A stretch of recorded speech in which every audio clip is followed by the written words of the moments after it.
Hello बच्चों, आपका एक बार फिर से स्वागत है आपके अपने इस YouTube चैनल पर। तो आज की जो हमारी क्लास होने वाली है वो आरपीएफ कांस्टेबल और एसआई के लिए अति महत्वपूर्ण प्रश्न। देखिए, पिछला पेपर किस प्रकार से हुआ था, उसमें किस प्रकार से कौन से टॉपिक से प्रश्न पूछे गए थे, वो महत्वपूर्ण जो प्रश्न है वो हम इस वीडियो में कवर करने वाले हैं। तो शानदार क्लास होने वाली है, वीडियो को लास्ट तक देखना। समझाने की गारंटी मेरी है, लेकिन ध्यान आपको रखना है। जब तक क्लास चल रही है आपका ध्यान बोर्ड पर होना चाहिए और कहीं पर भी नहीं होना चाहिए। एक एक प्रश्न आपको समझ में आने वाला है, ठीक है। तो शुरुआत करते हैं हमारे पहले प्रश्न से। देखिए, पहला प्रश्न आपके सामने है कि निम्नलिखित में से किसका चित्र 200 रुपए के भारतीय नोट पर मुद्रित किया गया है।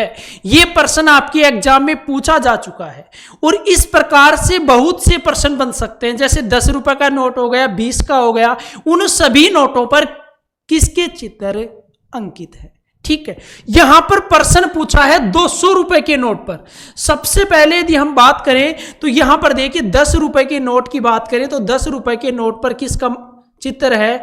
कोणार्क के सूर्य मंदिर का। किसका है? कोणार्क के सूर्य मंदिर का चित्र अंकित है। किस पर? 10 रुपए के नोट पर, ठीक है। इसके बाद बात करें 20 रुपए के नोट की तो इस पर है एलोरा की गुफा। जो एलोरा की गुफाएं हैं उनका चित्र अंकित है 20 रुपए के नोट पर, ठीक है।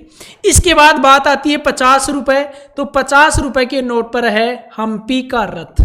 जो हम्पी कर्नाटक में स्थित है उसके एक रथ है, उसका जो चित्र अंकित है वो 50 रुपए के नोट पर अंकित है। 50 के बाद हमारे पास है 100 रुपए का नोट, ठीक है। 100 रुपए के नोट पर है रानी की बावड़ी का चित्र।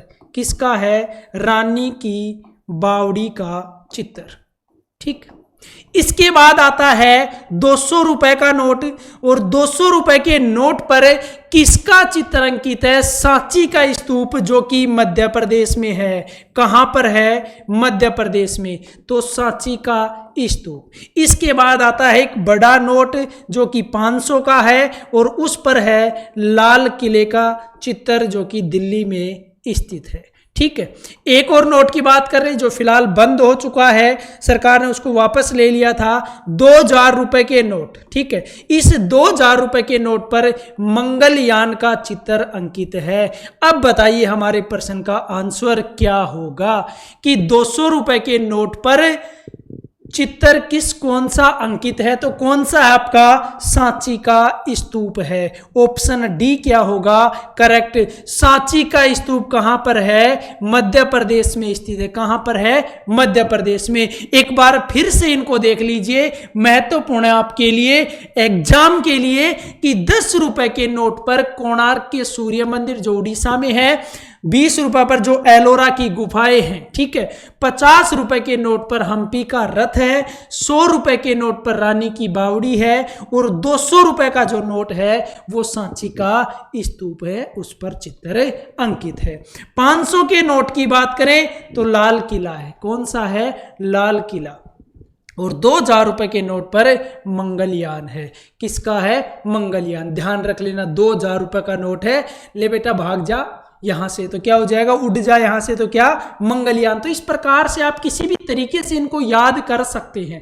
ज्यादा इसमें दिमाग लगाने वाली चीज है नहीं, सिर्फ आपको ध्यान में रखना है। और एक इंपॉर्टेंट टॉपिक है ये कि कौन कौन से नोट पर किस किस के चित्र अंकित हैं, ये आपको ध्यान रखना है, ठीक है।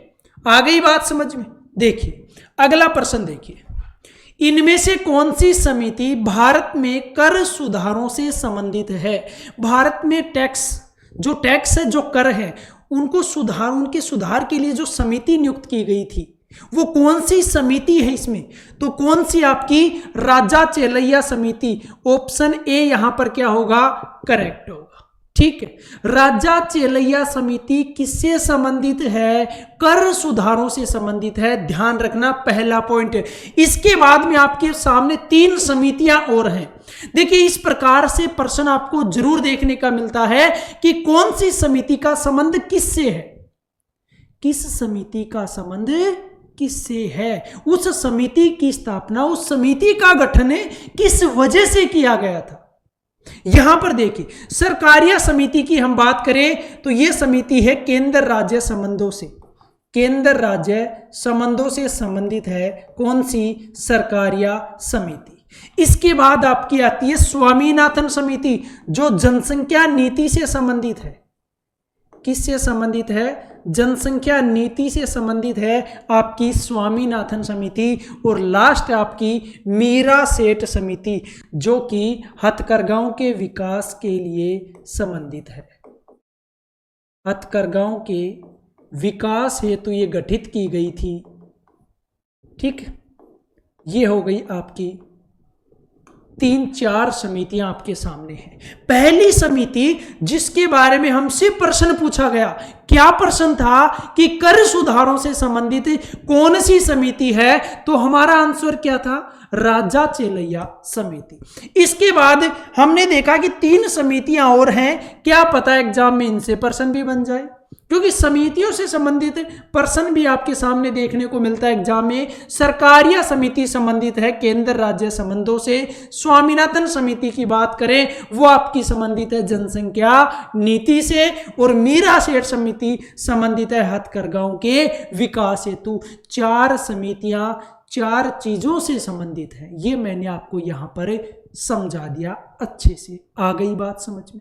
चलिए अगला प्रश्न देखिए, भारतीय संविधान की 10वीं अनुसूची निम्नलिखित में से किसके बारे में है। देखिए संविधान की अनुसूचियों की बात करें तो सबसे पहले अनुसूची का जब दिमाग में नाम आता है तो यही सोचने पर मजबूर हो जाता है कि मूल संविधान में कितनी अनुसूचियां हैं। यह महत्वपूर्ण है कि मूल जो संविधान था, जब संविधान लागू हुआ था उस समय कितनी अनुसूचियां थी, तो उस समय आपकी 8 थी। कितनी थी, 8 थी। और वर्तमान की बात करें तो वर्तमान में आपकी 12 है। तो 8 से 12 का जो सफर है, 8 से 12 का जो सफर है, जो सरकार ने 4 कदम उठाए हैं, कौन कौन से, 9वीं अनुसूची, 10वीं, 11वीं और 12वीं, ये आपके लिए यहां पर इंपोर्टेंट हो जाती है। अब इंपोर्टेंट है तो प्रश्न में है 10वीं अनुसूची के बारे में, तो 10वीं अनुसूची आपकी दल बदल विरोधी कानून से, ऑप्शन सी यहां पर क्या होगा, करेक्ट हो।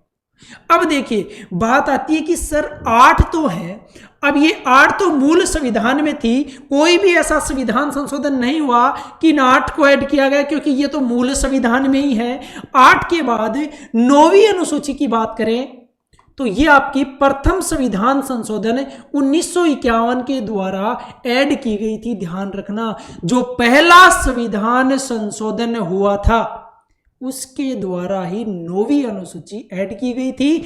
अब बात ये आती है कि हमने तो इसमें पढ़ा है कि 10वीं अनुसूची दल बदल विरोधी कानून से संबंधित है, तो 9वीं में ऐसा क्या है, क्या पता हमसे 9वीं के बारे में पूछ ले। तो 9वीं में क्या है, भूमि सुधार कानून। कौन सा है, भूमि सुधार कानून से संबंधित है आपकी 9वीं अनुसूची। क्लियर। 10वीं देखिए जिसके बारे में हमें हमारे से प्रश्न पूछा गया है। 10वीं अनुसूची क्या है, पहले तो प्रश्न क्लियर होगा कि दल बदल विरोधी है। अब बात आती है कि कौन सा संविधान संशोधन हुआ था, 52वां संविधान संशोधन हुआ था 1985 में, जो दल बदल विरोधी जो कानून है उससे संबंधित है। ठीक, इसके बाद आती है आपकी 11वीं अनुसूची, जो है 73वें संविधान संशोधन 1992 के द्वारा ऐड की गई, पंचायती राज से संबंधित है। पंचायती राज से संबंधित है। इसमें एक और पॉइंट ऐड करना है, इसमें कितने सब्जेक्ट हैं ये एग्जाम में पूछा गया है। कितने सब्जेक्ट हैं, 29 विषय हैं। कितने हैं, 29। इसके बाद आपकी आती है बच्चों 12वीं अनुसूची, और 12वीं अनुसूची 74वें संविधान संशोधन 1992 के द्वारा ऐड की गई, जो नगर पालिका नगर निगम से संबंधित है। ठीक है, अब बात ये आती है कि इसमें भी सब्जेक्ट होंगे। जी हाँ, इसमें भी हैं। कितने हैं, 18 विषय हैं। कितने हैं, 18। तो ये जो 11वीं और 12वीं है ना, इसमें जो सबसे ज्यादा इंपॉर्टेंट है वो आपके सब्जेक्ट हैं। यहां से भी प्रश्न पूछे जा चुके हैं आपके आरपीएफ कांस्टेबल और एसआई में। तो ध्यान रखना चारों अनुसूचियों के बारे में कि 9वीं कब ऐड की गई, प्रथम संविधान संशोधन 1951 के द्वारा, उसमें क्या है, भूमि सुधार से संबंधित कानून है। 10वीं अनुसूची 52वें संविधान संशोधन 1985 के द्वारा, जिसमें दल बदल से संबंधित कानून है। 11वीं अनुसूची की बात करें, 73वें संविधान संशोधन 1992 के द्वारा ऐड की गई, पंचायती राज से संबंधित है। एक और पॉइंट आपको ऐड करना है, इसमें कितने विषय हैं, 29 हैं। 12वीं अनुसूची 74वें संविधान संशोधन 1992 के द्वारा नगर पालिका से संबंधित है। कितने विषय हैं, 18 विषय हैं। आ गई बात समझ में, दोबारा देखने की आवश्यकता नहीं यदि आपका ध्यान यहां पर है और आप इस चीज को समझने की कोशिश कर रहे हैं कि हाँ मुझे याद रखनी है, तो आपको ये दोबारा कभी नहीं देखनी पड़ेगी। ध्यान से देखना, एक एक पॉइंट जो है ना वो आपके लिए इंपॉर्टेंट है, क्योंकि एग्जामिनर का दिमाग आप पढ़ नहीं सकते, कहीं से भी प्रश्न पूछ सकता है। तो कोई भी पॉइंट, कोई भी टॉपिक ऐसा नहीं छूटना चाहिए जिससे आपका एग्जाम में प्रश्न पूछा जाए और आप उस प्रश्न को नहीं कर सको, या फिर आप ऐसा कहो कि ये तो मैंने देखा ही नहीं, ऐसा हो ही नहीं सकता, ये प्रश्न कहाँ से पूछ लिया गया। तो अभी भी समय है, अपनी तैयारी शुरू कर दीजिए, ठीक है, क्योंकि जो वेटेज आपका जीके जीएस का वो शानदार वेटेज है, आपको एक उस लेवल तक पहुंचा सकता है कि आपके बदन पर, आपके शरीर पर वर्दी दिला सकता है। ठीक है, चलिए अगला प्रश्न देखिए। भारत की 2011 की जनगणना के अनुसार भारत में 10 लाख से अधिक जनसंख्या वाले कितने शहर हैं। देखिए 2011 की जनगणना के अनुसार यहां से प्रश्न बना है और पूछा क्या है कि उसमें 10 लाख से अधिक जनसंख्या वाले भारत में शहर कितने हैं। तो शहर है आपके 53। ऑप्शन ए क्या होगा, करेक्ट होगा। अब ये तो हमें पता चल गया कि 53 है, लेकिन प्रश्न तो इस प्रकार से भी बन सकता है कि सबसे ज्यादा किस राज्य में है। तो सबसे ज्यादा आपके यूपी में है, कितने हैं, 7 है। ठीक है, इसके बाद केरल में भी 7 हैं, ये भी ध्यान रखना, दोनों में 7-7 हैं। एक और ध्यान रख लेना, महाराष्ट्र, और महाराष्ट्र में कितने हैं, 6 है। कितने हैं, 6। ये 3 तो आपको ध्यान रखने ही हैं। उत्तर प्रदेश में 7 शहर ऐसे हैं जिनकी जनसंख्या 10 लाख से अधिक है। केरल में 7 ऐसे शहर हैं जिनकी जनसंख्या 10 लाख से अधिक है, और महाराष्ट्र में ऐसे 6 हैं। किसके अनुसार, ये पॉइंट यहां पर जनगणना 2011 के अनुसार की यहां पर बात हो रही है, वर्तमान की कोई बात नहीं कर रहे। ठीक है, ये समझना है कि प्रश्न में पूछा क्या है और हमें आंसर उसी के अनुसार देना है। ठीक है, चलिए अगला प्रश्न देखिए। गिर राष्ट्रीय उद्यान किस राज्य में स्थित है। जो गिर राष्ट्रीय उद्यान है वो कौन से राज्य में स्थित है। तो गिर से आएगा गुजरात। ऑप्शन सी यहां पर क्या होगा, करेक्ट होगा। तो गिर राष्ट्रीय उद्यान किस में है, गुजरात में। देखिए लद्दाख के बारे में बात करें तो हेमिस राष्ट्रीय उद्यान है। कौन सा है, हेमिस राष्ट्रीय उद्यान। ये कहां पर है, लद्दाख में। ये आपको ध्यान रखना है। अब यहां पर बात आती है, हेमिस नाम सुना सुना लग रहा है, क्योंकि हेमिस पर्व है जो किस में मनाया जाता है, लद्दाख में इस मनाया जाता है। ये भी आपको ध्यान रखना है। अरुणाचल प्रदेश की यदि हम बात करें तो नामदफा नेशनल पार्क, नामदफा जो राष्ट्रीय उद्यान है उसकी बात कर रहे हैं, राष्ट्रीय उद्यान। ये कहां पर है, ये आपका अरुणाचल प्रदेश में है। इसके बाद मध्य प्रदेश की बात करें तो यहां पर तो महत्वपूर्ण है, पन्ना है, सतपुड़ा है, ठीक है, बांधवगढ़ है। ये कहां पर है, मध्य प्रदेश में स्थित है। ये आपको ध्यान रखना है। इसके बाद मैंने बताया था कि मध्य प्रदेश में नर्मदा नदी पर एक जलप्रपात है जिसका नाम है धुआंधार जलप्रपात। कौन सा है, धुआंधार जलप्रपात। सांची का स्तूप, अभी अभी हम बात कर रहे थे नोट के बारे में कि उन पर किनका चित्र अंकित है। 200 रुपए के नोट पर सांची का स्तूप का चित्र था, जो कि कहां पर है, मध्य प्रदेश में स्थित है। आ गई बात समझ में। चलिए अगला प्रश्न देखिए। पहाड़ियां और जिस राज्य में वे स्थित हैं के आधार पर कौन सा युग्म सुमेलित है। सबसे पहले आपको प्रश्न को ध्यान से पढ़ना है। क्या पूछ रहा है कि पहाड़ियां और वो जिस राज्य में स्थित हैं इनमें से कौन सा ऐसा युग्म सुमेलित है। तो कौन सा है, देखिए इलायची की पहाड़ियों की आगे आपको लिखा रखा है कि उड़ीसा में है, लेकिन ये गलत है। इलायची की पहाड़ियां कहां पर आपकी केरल में है। कहां पर है, केरल में। तो पहला ऑप्शन तो हमारा सही नहीं हो सकता। दूसरा है गडजात पहाड़ियां, जो कि आपके सामने बताया कि मध्य प्रदेश में है, जो कि गडजात कहां पर है, उड़ीसा में है। कहां पर है, उड़ीसा में। ये आपको ध्यान रखना है। दूसरा ऑप्शन भी आपके लिए नहीं है। तीसरे ऑप्शन की यदि हम बात करें तो वो है कैमूर पहाड़ियां, बिहार। ये एकदम सही आंसर है। क्यों सही आंसर है, क्योंकि जो कैमूर की पहाड़ियां हैं वो किस राज्य में स्थित है, आपके बिहार में स्थित है। इसके बाद चौथा ऑप्शन है महादेव पहाड़ियां, जो केरल लिखा हुआ है, लेकिन केरल में नहीं, मध्य प्रदेश में है। कहां पर है, मध्य प्रदेश में। महादेव पहाड़ियां कहां पर, मध्य प्रदेश में। तो 4 पहाड़ियों और 4 राज्यों के बारे में आज आपको जानकारी प्राप्त हुई। कौन कौन सी हैं कि इलायची की जो पहाड़ी है वो केरल में है, गडजात पहाड़ियां उड़ीसा में है, कैमूर पहाड़ी आपकी बिहार में है और महादेव पहाड़ी आपकी मध्य प्रदेश में है। Clear point. चलिए अगला प्रश्न देखिए। निम्नलिखित में से किस वर्ष भारतीय संग्रहालय अधिनियम पारित किया गया था।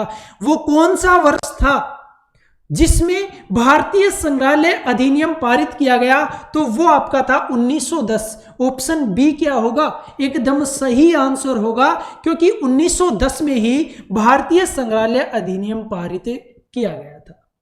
अब बात आती है कि पहला जो कोलकाता में जो संग्रहालय की स्थापना की गई थी, कहां पर स्थापना की गई थी, कोलकाता में संग्रहालय की स्थापना की गई थी 1814 में। कब की गई थी, 1814 में। किसके द्वारा, एशियाटिक सोसाइटी ऑफ बंगाल के द्वारा। ये ध्यान रख लेना, Asiatic Society of Bengal, Asiatic Society of Bengal. ठीक है, ये आपको ध्यान रखना है कि कोलकाता में जो संग्रहालय की स्थापना की गई वो किसके द्वारा की गई, एशियाटिक सोसाइटी ऑफ बंगाल के द्वारा। कब की गई, 1814 में। कहां पर, कोलकाता में संग्रहालय की स्थापना की गई। और संग्रहालय अधिनियम, भारतीय संग्रहालय अधिनियम कब पारित किया गया, 1910 में पारित किया गया। देखिए अगला प्रश्न। भारतीय राष्ट्रीय कांग्रेस के इनमें से किस अधिवेशन में पहली बार राष्ट्रीय गान गाया गया था। भारतीय राष्ट्रीय कांग्रेस का वो कौन सा अधिवेशन था, वो कब हुआ था जिसमें पहली बार राष्ट्रीय गान गाया गया था। तो वो था आपका 1911 का अधिवेशन, जो कहां पर हुआ था, कोलकाता में हुआ था। कहां पर हुआ था, कोलकाता में, जिसमें पहली बार राष्ट्रगान को गाया गया था। अब देखिए 1907 और 1916 दो इंपॉर्टेंट वर्ष आपके सामने कांग्रेस की अधिवेशन से संबंधित है। 1907 में आपका सूरत अधिवेशन हुआ था। कौन सा अधिवेशन हुआ था, सूरत अधिवेशन। इसमें क्या हुआ था कि कांग्रेस दो टुकड़ों में विभाजित हो गई थी। गर्म दल और इसमें जो नरम दल थे वो दोनों अलग अलग हो गए थे। कहने का मतलब साफ साफ ये है कि कांग्रेस का जो विभाजन हुआ था वो कौन से अधिवेशन में हुआ था, सूरत अधिवेशन में। और सूरत अधिवेशन कब हुआ, 1907 में। आई बात समझ में। इसके बाद 16 क्यों इंपॉर्टेंट है, 16 में हुआ लखनऊ में। ठीक है, ध्यान रखना 16 में कहां पर हुआ था अधिवेशन कांग्रेस का, लखनऊ में। क्या इंपॉर्टेंट है कि कांग्रेस क्या हो गई, यहां पर जो विभाजन हुआ था, जो दल अलग अलग हुए थे, गरम दल और नरम दल, वो दोनों यहां पर एक साथ आ गए। इसलिए ये दोनों एक दूसरे से जुड़े हुए हैं, एक दूसरे को से जुड़े हुए हैं। तो जो साथ रहते हैं उनको अलग करना गलत है, पाप होता है। तो आप इन दोनों को अच्छे से साथ ही याद रखना कि कांग्रेस के अधिवेशन में कांग्रेस का विभाजन किस में हुआ था और दोनों एक साथ कब हुए। ठीक है, ये दोनों अधिवेशन आपको साथ याद रखने हैं, 1907 का सूरत अधिवेशन और 1916 का लखनऊ अधिवेशन। चलिए अगला प्रश्न देखिए। हंस संप्रदाय एक प्रमुख संप्रदाय है जिसमें अनुयायी मुख्य रूप से किस भगवान की पूजा करते हैं? हंस संप्रदाय की यहां पर बात हो रही है। क्या पहले कभी आपने सुना है इसके बारे में? चलो नहीं सुना है तो यहां पर आज आपको इसके बारे में डिटेल से बता देते हैं, फिर दोबारा ध्यान रखने की आवश्यकता नहीं होगी। तो यहां पर हंस संप्रदाय के बारे में पूछा है कि किस उनके अनुयायी किन भगवान की पूजा करते हैं? तो राधा कृष्ण, कृष्ण राधा की वो पूजा करते हैं। ऑप्शन सी यहां पर क्या होगा? एकदम करेक्ट। देखिए यहां पर हंस संप्रदाय के बारे में बात करें तो एक नाम आता है निम्बार्क संप्रदाय। ये तो आपने जरूर सुना होगा। जो निम्बार्क संप्रदाय है ये वैष्णवों के, जो वैष्णव संप्रदाय हैं उन वैष्णव संप्रदायों में सबसे प्राचीन है, अत्यंत प्राचीन संप्रदाय है। ठीक है, और इस निम्बार्क संप्रदाय को ही हंस संप्रदाय भी कहा जाता है। अब तो डाउट क्लियर हो गया होगा। ठीक है, इसको क्या कहा जाता है? हंस संप्रदाय। जो आपका निम्बार्क संप्रदाय है, जो वैष्णवों के संप्रदायों में सबसे प्राचीन, अत्यंत प्राचीन है, उसको ही हंस संप्रदाय भी कहा जाता है। देखिए यहां पर एक महत्वपूर्ण है कि इस निम्बार्क संप्रदाय या फिर हंस संप्रदाय, इस संप्रदाय का सिद्धांत क्या है? इसका सिद्धांत है द्वैतवाद। ये आपको ध्यान रखना है। द्वैतवाद जो है वो निम्बार्क संप्रदाय या हंस संप्रदाय का क्या है? सिद्धांत है।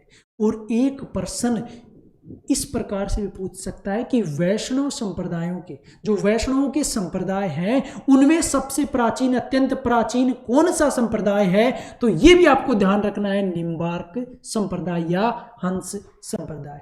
इस संप्रदाय के अनुयायी किन भगवान की पूजा करते हैं? कृष्ण राधा की पूजा करते हैं। ऑप्शन सी यहां पर क्या होगा? सही होगा। चलिए अगला प्रश्न देखिए। हुलिवेश रिक्त स्थान के तटीय क्षेत्र में एक लोकप्रिय नृत्य है। यहां पर आपसे पूछा है हुलिवेश के बारे में। ठीक है, हुलिवेश रिक्त स्थान के तटीय क्षेत्र में एक लोकप्रिय नृत्य है, तो किसका है यहां पर? ये आपका आता है कर्नाटक का। ऑप्शन बी यहां पर क्या होगा? करेक्ट होगा। देखिए गुजरात की बारे में बात करें तो गुजरात का आपका डांडिया है जो कि इंपॉर्टेंट है। उड़ीसा की बात करें तो उड़ीसा का एक है सम्बलपुरी। कौन सा है? सम्बलपुरी जो है वो कहाँ का है? उड़ीसा का। केरल की बात करें तो कथकली है, शास्त्रीय नृत्य है केरल का। और एक और आता आपका मोहिनी अट्टम। कौन सा आता है? मोहिनी अट्टम, जो भी किसका है? केरल का। ठीक है, यहां पर देखिए कथकली जो है वो भगवान कृष्ण से संबंधित है और मोहिनी अट्टम भगवान शिव से संबंधित है। ये आपको ध्यान रखना है। ये एग्जाम में पूछा जा चुका प्रश्न है, फिर से आ सकता है। ऐसी कोई बाध्यता, ऐसी कोई बाउंडेशन नहीं है कि जो प्रश्न पूछा जा चुका है पिछले एग्जामों में वो ना आ सके, पूछा जा सकता है। ठीक है, तो यहां पर प्रश्न क्या है कि हुलिवेश के तटीय क्षेत्रों में लोकप्रिय नृत्य किसका? ये हुलिवेश कर्नाटक के तटीय क्षेत्रों में है। केरल की बात करें कथकली और मोहिनी अट्टम है। उड़ीसा का एक सम्बलपुरी है। गुजरात का डांडिया जो कि प्रसिद्ध नृत्य है। अगला प्रश्न देखिए। भारत में स्टॉक मार्केट के लिए कौन सा मुख्य नियामक प्राधिकरण है? किसके लिए? स्टॉक मार्केट के लिए। तो आरबीआई को तो हम कह नहीं सकते क्योंकि आरबीआई क्या है? रिजर्व बैंक ऑफ इंडिया, बैंकों का बैंक है, तो ये तो इसका आंसर हो नहीं सकता। सुप्रीम कोर्ट वैसे नहीं हो सकता। वित्त मंत्रालय के अंडर तो ये स्टॉक मार्केट नहीं है। इसके बाद इसका नियामक प्राधिकरण है आपका सेबी। कौन सा है? सेबी। ऑप्शन डी करेक्ट होगा। देखिए सेबी के बारे में बात करें तो हिंदी में फुल फॉर्म होती है भारतीय प्रतिभूति एवं विनिमय बोर्ड। यदि आपसे इंग्लिश में पूछे तो securities exchange board of India इसकी फुल फॉर्म होती है। फिर से बता रहा हूं, भारतीय प्रतिभूति विनिमय बोर्ड, इंग्लिश में securities and exchange board of India. इसकी स्थापना हुई थी 12 अप्रैल 1988 को। कब हुई थी? 12 अप्रैल 1988 को। इसका हेडक्वार्टर कहां पर है? मुंबई महाराष्ट्र में। हेडक्वार्टर आपका मुंबई महाराष्ट्र में। अब मैं आपसे यहां पर एक प्रश्न पूछ रहा हूं जो कि करंट का प्रश्न बन सकता है आपके एग्जाम में, कि सेबी के वर्तमान में चेयरपर्सन कौन है? सेबी के वर्तमान में चेयरपर्सन कौन है? ये आपको कमेंट बॉक्स में बताना है। ठीक है, तो ये स्टॉक मार्केट का नियामक प्राधिकरण है आपका सेबी। नेक्स्ट क्वेश्चन, मानव विकास सूचकांक को 1990 में किसके द्वारा विकसित किया गया था? जो मानव विकास सूचकांक है एक सांख्यिकी सूचकांक है। मानव विकास सूचकांक क्या है? एक सांख्यिकी सूचकांक है जिसको प्रतिवर्ष यूएनडीपी के द्वारा जारी किया जाता है। ये पॉइंट आपको ध्यान रखना। अब चलते हैं हमारे प्रश्न पर। तो इसको विकसित किया गया था 1990 में महबूब उल हक और अमर्त्य सेन। ऑप्शन बी क्या होगा? करेक्ट होगा। अब ये दो नाम हैं, इन दो नामों के बारे में बात कर लेते हैं। महबूब उल हक जो है वो एक पाकिस्तानी अर्थशास्त्री थे और अमर्त्य सेन जो थे वो हमारे देश के अर्थात भारत के अर्थशास्त्री। इन दोनों के द्वारा ही मानव विकास सूचकांक को 1990 में विकसित किया गया था। और मानव विकास सूचकांक के बारे में यदि हम बात करें तो ये एक प्रकार का सांख्यिकी सूचकांक है जिसको प्रतिवर्ष यूएनडीपी के द्वारा जारी किया जाता है। क्लियर चीज है? चलिए अगला प्रश्न देखिए, राष्ट्रीय महिला दिवस कब मनाया जाता है? इजी सा प्रश्न है, आपको ध्यान होगा कि राष्ट्रीय महिला दिवस कब मनाया जाता है। तो राष्ट्रीय महिला दिवस मनाया जाता है आपका 13 फरवरी को। ऑप्शन ए क्या होगा? करेक्ट होगा। अब बात आती है कि अंतर्राष्ट्रीय महिला दिवस भी आता है जो अभी हाल ही में गया है। तो अंतर्राष्ट्रीय महिला दिवस 8 मार्च को मनाया जाता है। अंतर्राष्ट्रीय महिला दिवस कब मनाया जाता है? आपका 8 मार्च को मनाया जाता है। इसके बाद में आपके सामने है 7 अप्रैल विश्व स्वास्थ्य दिवस। विश्व स्वास्थ्य दिवस जो है वो कब मनाया जाता है? 7 अप्रैल को मनाया जाता है। इसके बाद 1 मई की बात करें तो श्रमिक दिवस। कौन सा दिवस? श्रमिक दिवस जो है वो 1 मई को मनाया जाता है। 4 डे आपको यहां पर याद हो गए होंगे। पहला राष्ट्रीय महिला दिवस 13 फरवरी को, अंतर्राष्ट्रीय महिला दिवस 8 मार्च को और विश्व स्वास्थ्य दिवस 7 अप्रैल को और श्रमिक दिवस 1 मई को मनाया जाता है। देखिए अगला प्रश्न, भारतीय संविधान का कौन सा अनुच्छेद अपराधों के लिए दोषसिद्धि के संबंध में संरक्षण से संबंधित है? भारतीय संविधान का कौन सा आर्टिकल है जो अपराधों के लिए दोषसिद्धि के संबंध में संरक्षण से संबंधित है? तो वो आपका आर्टिकल 20। ऑप्शन सी एकदम सही आंसर है। 20 में क्या है कि अपराधों के लिए दोषसिद्धि के संबंध में संरक्षण। यहां पर आपको आर्टिकल 18 दिख रहा है जो कि पहला मौलिक अधिकार जो समानता का अधिकार है उसके अंतर्गत आता है। 14 से 18 इसमें क्या है? उपाधियों का अंत है। किनका अंत है? उपाधियों का अंत है। ठीक है, इसके बाद आपका आता है आर्टिकल 21 जो कि इंपोर्टेंट है, प्राण एवं दैहिक स्वतंत्रता का संरक्षण। लिखिए इसमें प्राण एवं दैहिक स्वतंत्रता का संरक्षण। ठीक है,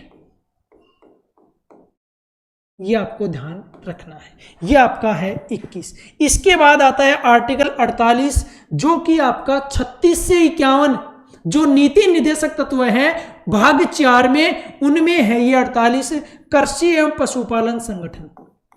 कृषि एवं पशुपालन। ठीक है, ये किस में आता है आपका? ये आता है 48 में।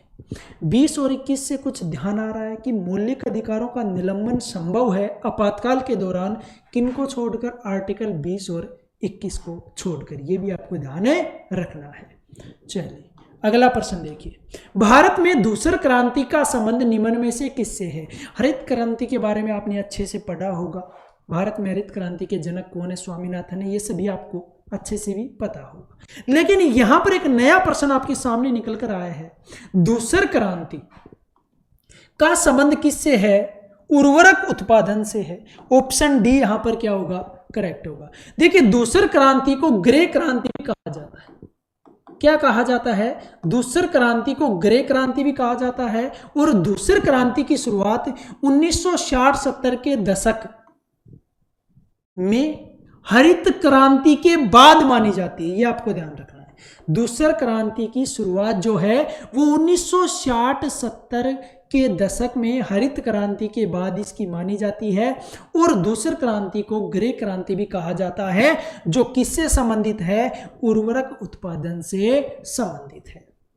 नेक्स्ट प्रश्न देखिए, निम्नलिखित में से किसने परिवर्तन करके यहां पर है ये किसमें परिवर्तन करके किसी पदार्थ की एक अवस्था को दूसरी अवस्था में परिवर्तित किया जा सकता है।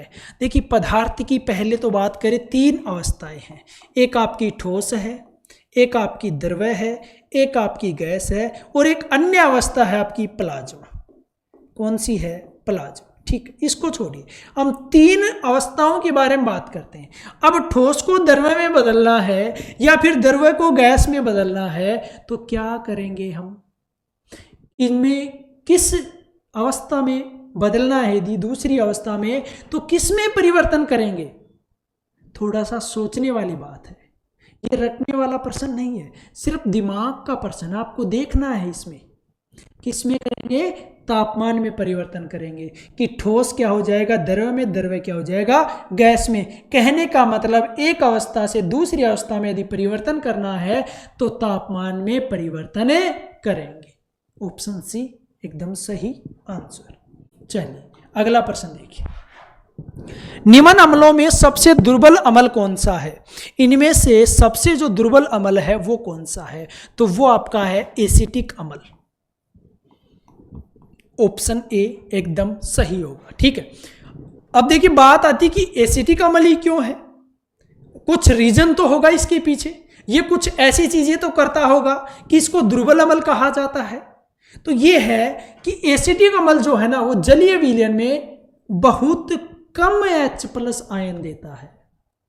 एसिटिक अम्ल जलीय विलयन में बहुत कम H+ आयन देता है, और इसकी pH का जो मान होता है वो 4 से 5 होता है। कितना होता है? pH का मान 4 से 5, जिस पर 0 से 14 तक अंकित होते हैं। ठीक है, 0 से 7 अम्लीय होगा, 7 नंबर पर उदासीन होगा, 7 से 14 क्षारीय होगा, ये ध्यान रखना। और 4 से 5 इसका pH का मान है। अब यहाँ पर हाइड्रोक्लोरिक अम्ल है, नाइट्रिक अम्ल है, और ये आपका हाइड्रोफ्लोरिक अम्ल है। ये तीनों जो है ये क्या है? प्रबल अम्ल है। कौन से अम्ल है? प्रबल अम्ल, क्योंकि ये H+ आयन ज्यादा देते हैं। और एसिटिक अम्ल जो जलीय विलयन में कम H+ आयन देता है। देखिए अगला प्रश्न, निम्नलिखित में से कौन सा विटामिन वसा में विलय नहीं है? इनमें से कौन सा विटामिन है जो वसा में विलय नहीं है? तो यहां पर बात आती है कि एक तो वसा में विलय विटामिन, वसा में विलय विटामिन कौन कौन से हैं? एक जल में विलय विटामिन, ये आपको ध्यान रखना है। देखिए वसा में विलय विटामिन की बात करें तो वो आपका है ADEK। ठीक, और पूछा क्या है कि वसा में विलय नहीं है, तो वसा में K भी विलय है, D भी विलय है, और A भी विलय है। अब पूछ रहा क्या है? विलय नहीं है, तो वो आपका C है। ऑप्शन बी क्या होगा? और ये होगा B और C जल में विलय। तो दोनों पॉइंट आपके क्लियर होने चाहिए कि वसा में कौन कौन से विटामिन विलय होते हैं? ADEK। ठीक है, और जल में कौन कौन से हैं? B और C। ठीक, चलिए अगला प्रश्न देखिए, किस अणु को कोशिका की ऊर्जा मुद्रा के रूप में जाना जाता है?